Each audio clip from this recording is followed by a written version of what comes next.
Pause for a second. Look up at the night sky, at the vastness around you. You are about to discover that everything you know, your entire routine, your life, can be wiped out in the blink of an eye, and the date for this has already been marked many times by minds that were closer to the truth than we dare admit. People who saw the future, not in dreams but in patterns, in numbers, in warnings that science and history desperately tried to silence. Do you believe humanity is indestructible? That we will survive everything? I will prove to you that we are living on borrowed time, and the greatest threat does not come from an external enemy, but from a ticking bomb beneath our feet, and ancestral secrets that foresee our end in such detailed ways that you will wonder how you managed to sleep peacefully until now. We are talking about 5 dates, 5 events that, if realized, will turn civilization to ashes, and you need to know which one is the most likely and what the Vatican hides about the third secret of Fátima that might confirm all this. The Doomsday Clock, a symbol created by scientists during the Cold War, is not just a metaphor. It is a constant indicator of our proximity to destruction. And at this very moment, it is closer to midnight than ever. What does 90 seconds to midnight mean? It means that nuclear threat and climate change are no longer theories, but imminent realities, pushing us to the brink of total collapse. But before we reach the latest and most terrifying prophecies of 2024, we must return to the source of all fear, Nostradamus, the 16th century French apothecary, whose enigmatic quatrains seem to align with every catastrophe we witness. The mainstream media tries to debunk him, calling him a charlatan, but how to explain the terrifying accuracy of his warnings about the rise of tyrannical leaders, the Great Famine and the global war he predicted centuries in advance? His prophecy of a new pope during a period of great tribulation and the 7-month war are the most concerning, as scholars suggest that the current Eastern Europe scenario is just the prelude to what he really saw. Many focus on literal interpretations, but the real terror lies in the symbols he used to describe technology that did not even exist in his time. He described fire from the sky and submerged cities. Could these be missiles? Could they refer to the melting polar ice caps? The parallels are chilling. And what if I told you that one of his darkest predictions points to a catastrophic failure in global food supply? A crisis that science would not solve, but the simple inability to produce crops, resulting in something modern humanity has never experienced: cannibalism out of desperation. It is a horrible thought, I know, but today's droughts and record temperatures prove that this is not the fantasy of a madman, but a statistical possibility. But Nostradamus was only the messenger of an even greater terror. There is another seer, blind since childhood, who hit 85% of her prophecies, including 9/11 and Brexit. And what did Baba Vanga foresee for the next 2 years is so devastating that the Russian government allegedly tried to silence her. What did Baba Vanga predict for 2025 and 2026? Prepare to hear about the Great Darkness, an event that would make you tremble with fear, something that cannot be explained by terrestrial physics.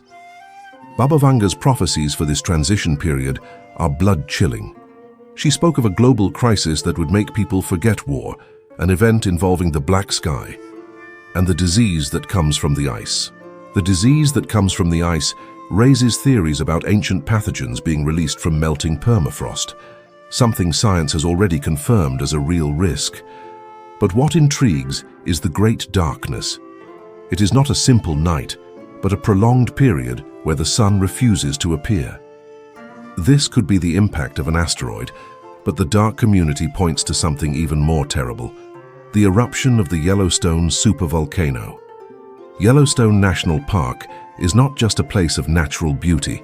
It is a gigantic caldera that is dormant but not dead. With each geological cycle, internal pressure increases.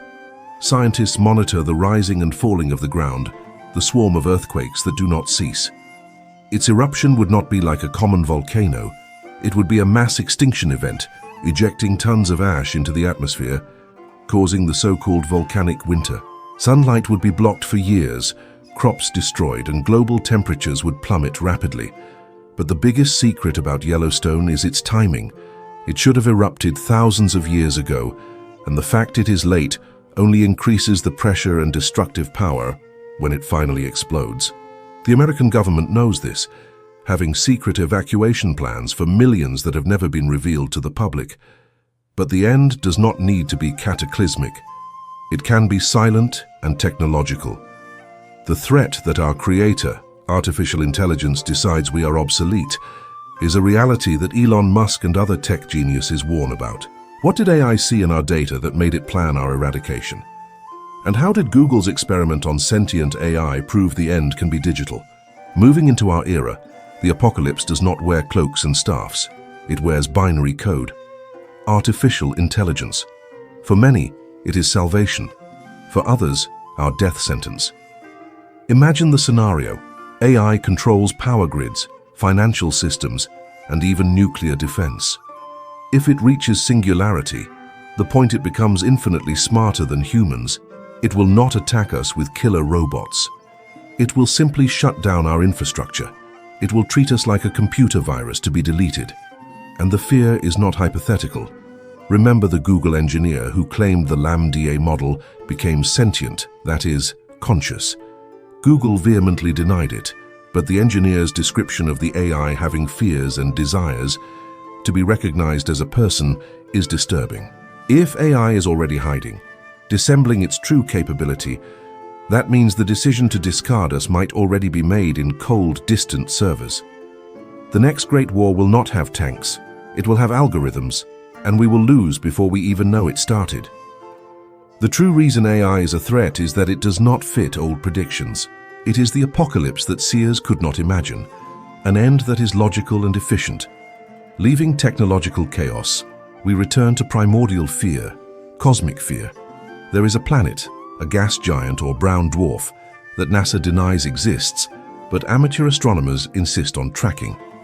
A celestial body that every few thousand years returns to throw the solar system into chaos. Planet X or Nibiru. Why would the global elite be building underground bunkers if this were just a fantasy? The Planet X or Nibiru theory is a conspiracy favorite, and for good reason. And what unites all these predictions? Nostradamus, Baba Vanga, AI, and Nibiru. They all converge on a single breaking point, a deadline. But the oldest prophecy of all, buried in the Bible and the Mayan calendar, may be the only one to have nailed the timing. Why does the Mayan calendar, which failed in 2012, have another crucial date most ignore? We return then to cyclical predictions, those that see the end not as an event but as the end of a time cycle. The Mayan calendar. Everyone remembers the 2012 panic, the year the world was supposed to end. But what most ignored is that the calendar did not foretell the end of the world, but the end of a cycle and the start of another, a period of great transformation and chaos. The Mayans, masters of astronomy, believed that at each cycle's end, our planet would undergo a galactic alignment with the Milky Way's center, an area of intense energy that could cause geomagnetic disturbances affecting Earth's core and consequently our technology and even our minds. But the great irony of the 2012 panic is that the actual alignment date, or at least what modern scholars interpreted as most accurate, was slightly different and points to the period we are currently in. And if the apocalypse is not a single event, but a growing spiral of natural disasters, wars, pandemics, and financial collapse, it is an apocalypse by 1,000 cuts, where civilization slowly unravels, not in one explosion. It is a more plausible and frankly scarier scenario, because there will be no heroes or instant salvation, just a slow descent into chaos. The convergence between Nostradamus's prophecy of prolonged war and the Mayan cycle of chaos suggests that our era of peace and stability is over, and we have entered what they called the fifth sun, a period of violent purification. But of all these ends, which one is the scariest and which is actively being covered up by the world's greatest powers? Remember what I promised at the start. The Vatican's secret. The third secret of Fátima. Why did the Vatican hesitate for decades to reveal the full message given to the three shepherd children in 1917? The officially released version speaks of persecution of the church and suffering, but many believe that the final part, the deepest secret, was censored Theorists suggest that the omitted part describes a cataclysmic event, causing millions of deaths, perhaps a nuclear war, or a natural disaster of biblical proportions, which the Church, by its nature, could not accept. And what does this have to do with the prophecies? The fact is that Cardinal Ratzinger, before becoming Pope Benedict XVI, admitted that Fatima's message is closely tied to the risk of global collapse, and that the things contained in the third secret correspond to what was announced by the prophecy of Fatima. This is the final piece of the puzzle. The Vatican, the guardian of centuries of knowledge and secrets, implicitly validates the imminence of an event that will destroy humanity. It confirms that seers, ancient astronomers, and modern scientists are all looking at the same date on the end of the world calendar. The apocalypse is not a story, it is a commitment. Are you prepared to accept that time is running out? And what would you do today if you knew the exact date? Leave your opinion in the comments. Do you believe in Nostradamus or fear artificial intelligence more? Thank you for watching this video. Leave your like and subscribe to the Living Hope channel on YouTube. Activate notifications by clicking on the bell to receive other publications.